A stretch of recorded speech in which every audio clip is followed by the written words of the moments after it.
Hey everybody, just want to share a quick little insight from my Today General Conference this morning.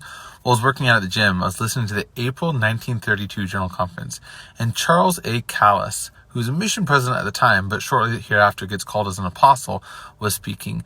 And Elder Callis was talking about loyalty to the oracles of God. Oracles of God was the often used phrase back then to talk about the prophet and apostles. And he said something near the very end that I thought was quite interesting. He said that no man who has the gift of the Holy Ghost will be criticizing the oracles of God, nor act in rebellion against them, nor refuse to heed their counsel. And I think this is super important because today I see so many people like, well, you got to pray and the Holy Ghost is going to tell you what to do. Yes, it will. And it will tell you to follow the prophet. Like, there may be super rare exceptions where it may say you should follow the prophet in this manner that is abnormal. But if you are praying and the Holy Ghost is like, don't follow the prophet's wrong, you're not listening to the Holy Ghost. You're listening to a demon. The devil would love to tell you not to follow the Holy Ghost. The devil would love to tell you to criticize the prophet. The devil would love to tell you to rebel. The Holy Ghost does not do that. In the 1970s, the church was full bore opposing the Equal Rights Amendment, or the ERA, and they dedicated an entire edition of the Ensign to this.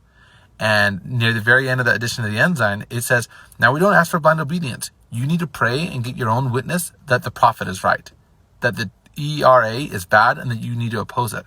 And then in the article it says, but what happens if you receive a different answer?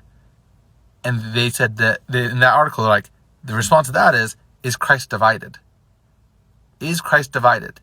Is Christ going to tell his prophet to do one thing and tell you to do something else? No, he's not. The Holy Ghost and the Godhead are not divided. The Godhead is united. If the Holy Ghost and God and Christ are telling the prophet do A, and you come in and you claim that they're telling you to do B, that means that you're in a position where now you're like, okay, well, are you the new prophet? Because that's not how this works. Now, the prophet's not infallible, but when he gives out counsel, we are under obligation to sustain the prophet. We follow the prophet.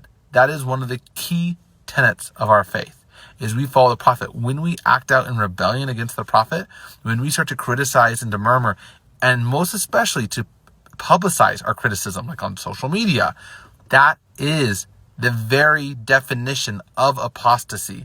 And that article in the Ensign where they talk about it, it literally goes on and it shares a quote from, I think it was George Q. Cannon, where he says that you can have differences, you can disagree, but if you go on and you start trying to convince others that you're right and the prophet's wrong, that is apostasy as they define the term.